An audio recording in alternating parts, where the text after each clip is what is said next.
Namaste everyone. Hope you're all having a nice day. And today I'm going to continue the stories that I have been telling from the Holy Scripture Shiva Purana. And if we recollect from the last few sessions, we are talking about how the creation happened, how the Trimurtis came to be, and where did they settle, and how did Brahma begin his process of creation. So this is what happens. When Brahma sleeps, that is called one kalpa, and when Brahma is awake, that's called another kalpa. In other words, Brahma's day is divided into two kalpas, and when he sleeps, there is a pralaya, there is a dissolution. Except the Trimurtis, nobody else remains. And when he wakes up, he begins the process of creation all over again. So on one such fine morning, Brahma woke up and he decided that it was time for him to begin the day. And he started thinking where to begin from, because for every project, beginning is the problem, right? Once we begin and somehow we keep at it and we finish the project, and it was no different for even Lord God Brahma. Even he had to begin at some point, and he decided that the easiest thing to do would be to create different worlds. So he created the 7 worlds above the earth, the 7 worlds below, and the earth and the heaven. So then he sighed, because there were no inhabitants in any of the worlds he had created. So then he created 10 sons, very able, eligible sons from his mind, and they are called the Manasaputras, or the mind-born sons of Brahma. So one of those mind-born sons was Daksha, and Brahma instructed Daksha to go to earth and begin the process of creation. And now Daksha began to worry. So basically Brahma had already created the worlds, and now what was Daksha's task was to populate these worlds. So Daksha began to think how to go about this task of creating. Even he created a few mind-born sons, but that did not help much. And there are these 14 worlds that are to be populated, and then Brahma gave his son an idea. He said, why don't you marry this beautiful girl Asikni, and both of you together have some children. So by and by, Daksha married Asikni, and they had a very happy married life, and eventually they had some sons. Not 1, not 2, not 100 like the Kauravas. They had 10,000 sons. Come on, they are gods and heavenly beings. So they could bring up 10,000 sons.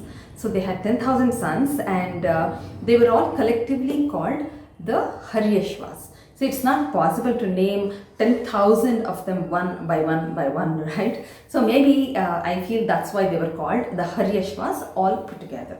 And the Haryashvas born to Daksha and Asikni were highly virtuous, highly educated, highly obedient, and they were the ideal sons a parent could have. And Daksha was so proud of his sons. Each time he looked at his sons, his heart swelled in pride. He thought, oh my God, I have really created such able children who are going to help me in populating these worlds that my father Brahma has created.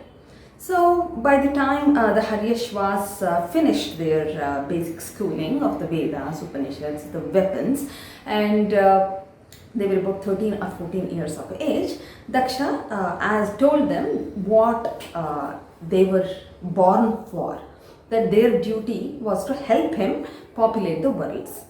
So Haryashvas, being the obedient sons they are, they said, if we can be of help to you, Father, we would definitely, go all out and help you.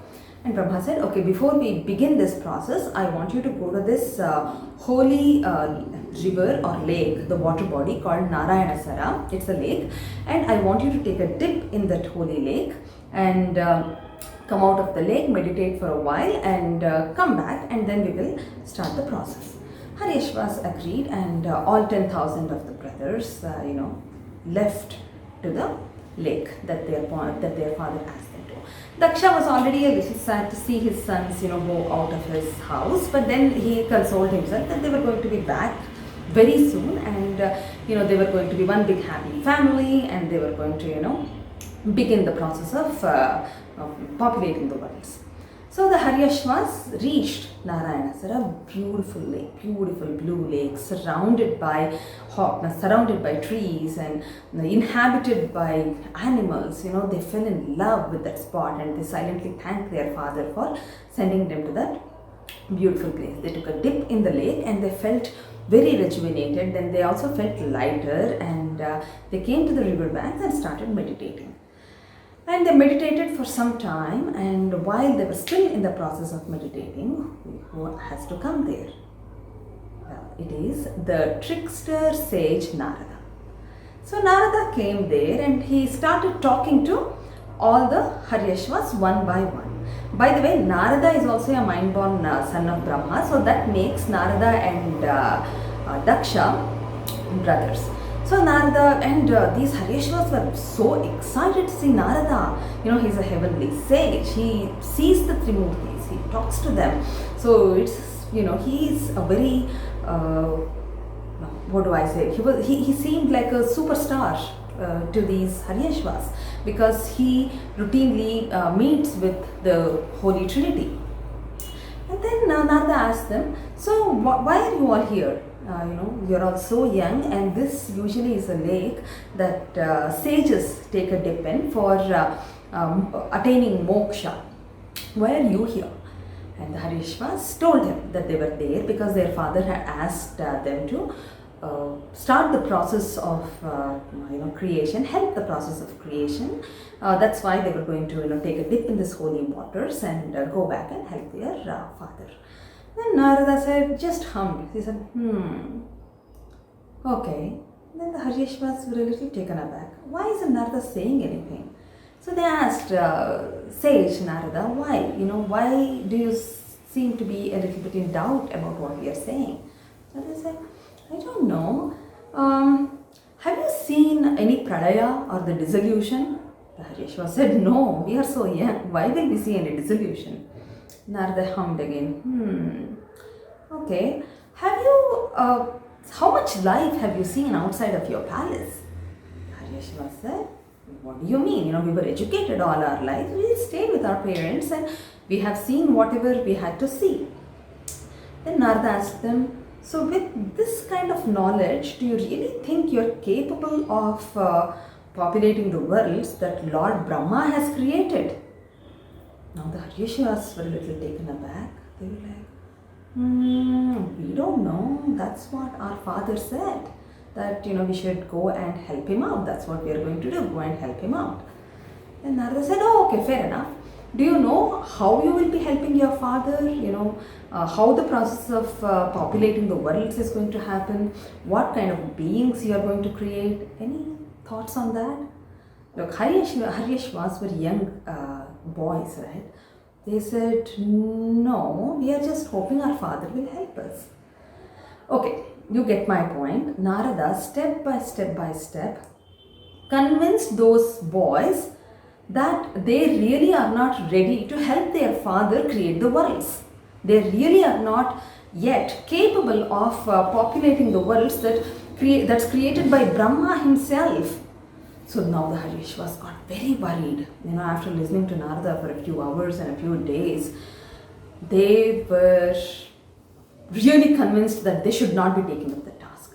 So they just, did their pranams to Narada and just went into the forest, never to come back. Months turned into years, years turned into many years. Here Daksha is waiting and waiting for his sons to come back, but no sign of them. Now Daksha divined about what had happened. He came to know what Narada had done. He was so angry. He thought, this Narada, just because he was not interested in the process of creation, he is trying to sabotage my work. And when in his fury, he did not know what to do. He is running up and down the stairs and going all around the palace and thinking of different ways to punish Narada. And then Brahma came there. He said, look, I understand your loss. This is a big loss indeed. But just put that aside. Go on with the work that I have entrusted you to do. Anger is not going to take you anywhere. Okay, Daksha cooled down, and he began his life of normalcy again. And within a few years, he and Asikani, it's a very tongue twister of a name, his wife's name, Asikani, they had, this time not 10,000 children, they had 1,000 children. And they were all collectively called the Shabalashvas. Again, even though they were just 1,000 in number, it's not easy to remember each one of them by name, right? So probably that's why they were called the Shabalashvas. Again, Daksha fell in love with his sons, and how wonderful they were, how educated, how intelligent they were, and he brought them up extremely well, got them the best education that he could. And when the time came, about 14-15 years of age, he told the Shabalashvas what he had told Haryashvas. Fine, now the Shabalashvas also went to Narayanasara, they also took a dip, they also started meditating, and the history repeated itself. Who is to come there? Says Narada.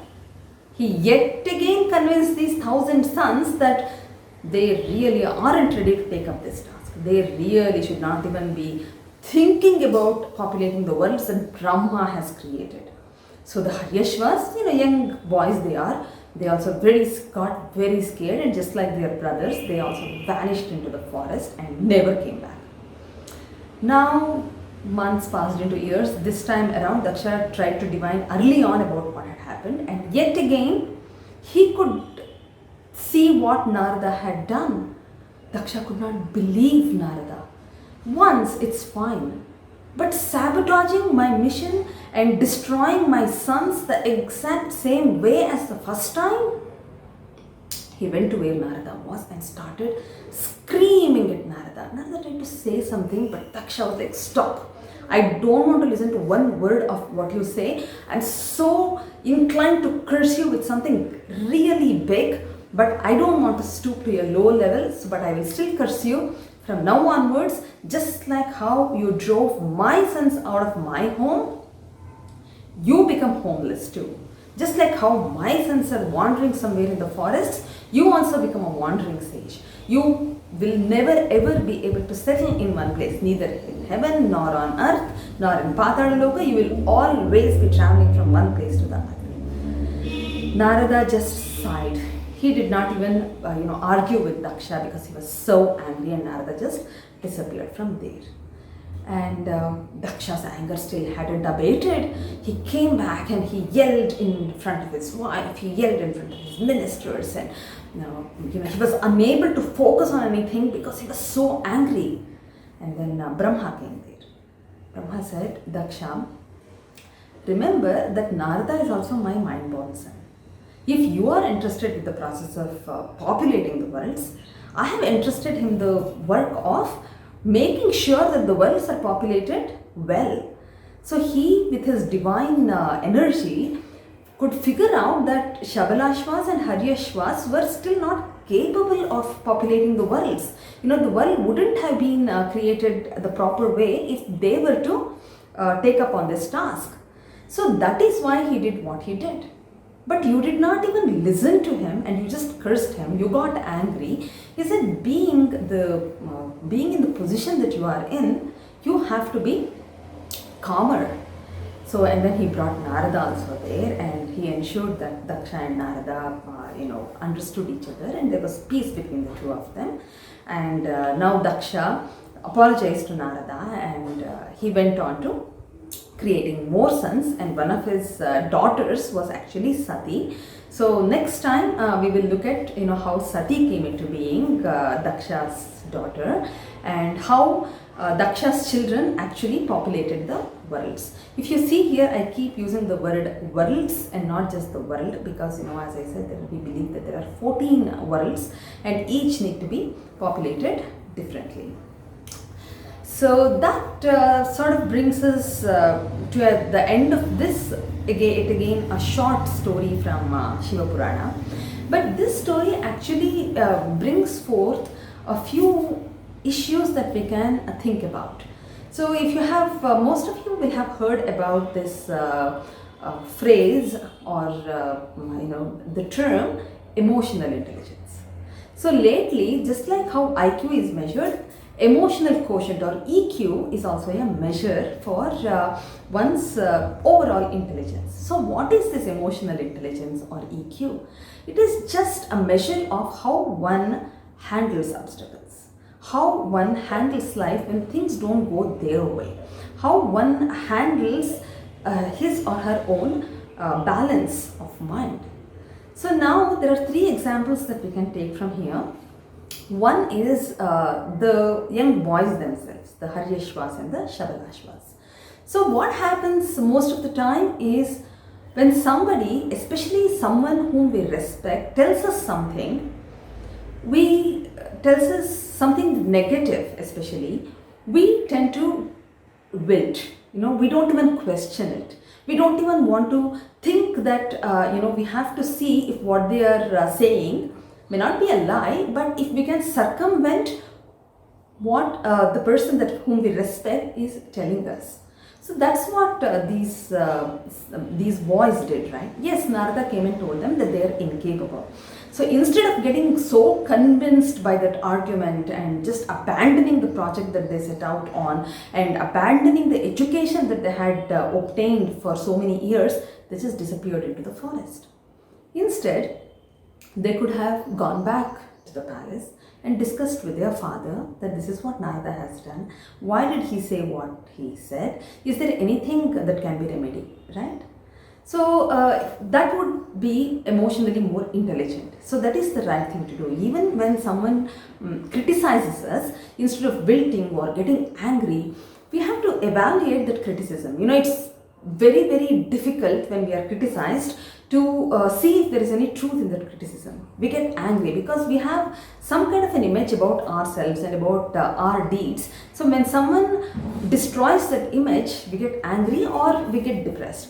So it's not right to go into 2 extreme ways. So instead we will evaluate the criticism and discuss with more people and then come to a conclusion as to what to do about that criticism, if it is something that needs to be taken care of. Sometimes, you can just leave it. Within yourself, you can analyze and you can think, okay, maybe it's their opinion. It's not working out for me. Just leave it at that. That's fine. But don't take extreme measures based on a criticism. And the second example here is Daksha. See, another aspect of emotional intelligence is how to handle when things don't go according to plan. See, it's very important to make a plan. Even when you wake up in the morning, you have to have a plan in place. Otherwise, your day is going to turn out very random, right? So you may have a test to prepare for, you may have a class to take, and you may have work to finish. So everything needs a bit of planning. But when you plan, you should also keep in mind that the plan may not go according to what you think. There may be obstacles. Right? I mean, if everything goes well, fine. For example, one simple thing, now everything is online and you are taking an online class or you're working or you're taking a call and the internet connection breaks. So what do you do then? Right? Instead of getting angry and instead of getting flummoxed, you have to have a plan B. So that is another popular phrase in English, that's called plan B. So expect your plan to not go according to how you have designed it. Expect it to fail at some point. Then you have a plan B. So here Daksha, when his plan of his big happy family, his sons helping him out did not work out, he did not even for a moment take the time to ask Narada why did he do what he did, right? So he just flipped out, he got angry, he cursed Narada. So that is not the right thing to do. So Another aspect to be noted here is when we respect someone. Once again, Narada was a very respected sage. So Daksha, instead of getting angry with Narada, he could have thought, okay, my brother is an intelligent man, a very revered sage, a very accomplished sage, and he's also the mind-born son of Brahma. So why did he do this to my sons? So let's not assume that the moment somebody does something, they are doing it to destroy us. That is the first conclusion that we jump to, right? Oh, that person is so petty. He is doing this only because he or she wants to hurt us. Maybe not. One, they may be unaware of what they are doing. Second, they may be doing it with a purpose.